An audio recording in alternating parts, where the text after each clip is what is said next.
I think this is a question a lot of us are asking. How can so many people believe in conspiracy theories that may appear to us to be completely like opposite of what's actually happening? And I'm talking about the Jeffrey Epstein stuff. What makes people fall into these kinds of belief systems? I don't think it's because they're dumb or they're stupid. It's because we are humans and human beings are susceptible to this kind of thinking. And there's a reason for it. It's a kind of an evolutionary um, pattern or even a gift. We are right now living in an age where we have cognitive overload. We are constantly getting messages about what's happening in the world and things that are, and there's a lot happening. It's wars over here, it's economy over there, it's conspiracy theory, politics. We don't have the kind of evolutionary experience to deal with these kind of things. If you think about most of our evolution has been spent, running away from a tiger or making sure that the crops are going to grow. We are dealing with so many conceptual problems, conceptual issues that we have to think our ways through. And there are a couple of things that human beings really seek from an evolutionary perspective. Number one, we need to belong. If we weren't part of a tribe, we were as good as dead. How are you going to survive in a world by yourself where the elements will get you, the animals will get you, the other tribe somewhere else is going to get you. So you needed to belong. The other thing is that our brain craves certainty. We otherwise we live in anxiety. If we don't believe something is, black or white, then we live in that world of uncertainty, and that's very anxiety producing. And then finally, we all seek a lot of meaning. We create meaning out of things. We look for patterns. We try to understand things from a spiritual perspective, a belief perspective. And that's where cults and conspiracies and ideological bubbles really get the best of us. So it's kind of like emotional fast food. It feels good in the moment to have, an answer that's going to give you certainty and meaning and help you to feel like you belong. And so these traits can be really exploited by people who know how to exploit them. And that's not another conspiracy theory. This is just used all the time. It's used in advertising and marketing. So what's the brain science that makes this happen? So we have a part of our brain called the amygdala. It's a little almond-shaped part of our brain that it's where we register fear. And when that fear kicks in, it sends off a bunch of actions that get, hormones kicked in and lots of things happening that basically get us ready to fight or to run away or to freeze up or faint. You just kind of pass out so you don't have to see the horrors that are happening.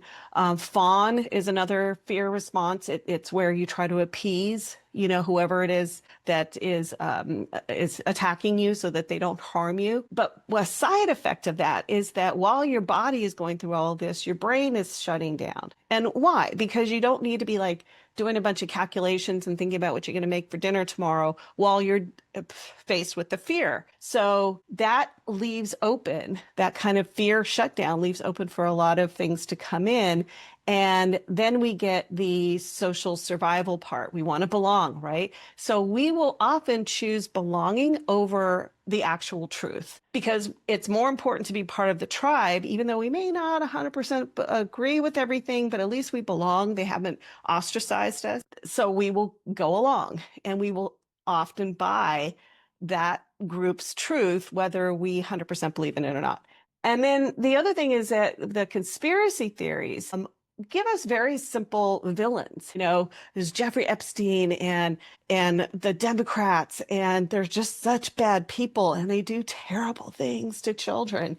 And on the other side are the Crusaders. John F. Kennedy Jr. is fighting alongside Trump to, defeat that. And the reality is gross and disgusting. How many people have actually protected Epstein, let him get away with things, turned a blind eye, gave him money, like had this guy make money. So there's a lot of there's a lot of messiness, and we don't like that. We want to think that there's good guys and bad guys. And then there's, the meaning. If I believe in this conspiracy theory and I go after the truth, which is the files, I'm actually doing something myself to be a crusader for good. And you are being a crusader for good. You want the truth to come out. You want someone who has treated children badly to be punished, but you're operating on this package that someone put out there. Like, how do I avoid becoming part of a conspiracy theory? So ask yourself a couple questions. Am I choosing comfort over the truth, over clarity? Am I choosing to just kind of kick back and say, yeah, yeah, that kind of sounds right, but I'm not going to really delve into it too much in terms of looking up what are some alternative reasons for what could be going on? I mean, is it possible that, Donald Trump actually is not fighting uh, the bad guys, that he's actually been part of them? That's very scary to think about if you have believed in this other alternative message for such a long time. I would feel the same way. Um, Ask yourself, do I actually believe what this group believes, or am I just following along because I don't want to be the odd one out? I have a similar experience that's just been happening recently where I use AI, and a lot of my friends who are very climate conscious are saying, God, don't use AI. It's terrible for the environment. And I'm the odd one out, even though I have an environmental channel. I believe in the environment. I'm an environmental attorney. I say, well, I do believe that AI could actually help us solve the environmental crisis. And I'm standing on this belief. I could be wrong, but this is how I see using AI. And then, just always think that even smart, thoughtful, lots of intelligent people can fall prey to this kind of manipulative thinking.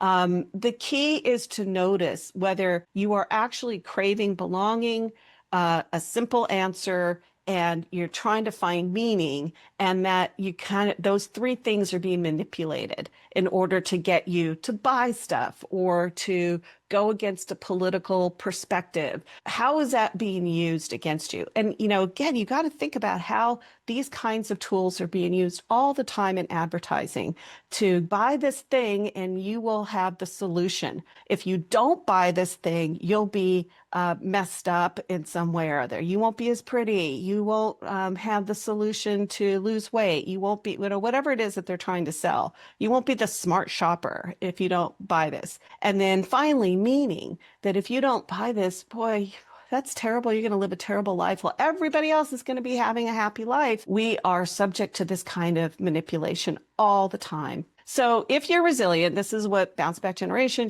bounce back, this is what we're all about. You want to find real strength, be able to sit in discomfort, be able to say, I'm not really sure what's going on. I'm going to hold out making a decision until I really gather enough information. I'm going to make sure that I'm not being triggered in my nervous system by fear, to shut down my brain and to just feel all this discomfort in my body and try to find a simple answer to it. We help you recognize where fear-based thinking comes from, how to build trust in your own thinking and your own patterns. Stay curious, even when you are triggered by fear. Always remember that all of us fall prey to groupthink at some level or another. It's not something to be ashamed of. It is built into our DNA to be part of a group. We also, however, have built into our DNA the desire to solve problems, to be curious. Resilient people will cultivate both sides of those things. You'll want to belong, but you'll also want to develop your own capacity to think for yourself, and sit in discomfort while you're figuring out what's going on. I hope this is helpful. If it is, subscribe for more. Thanks for listening.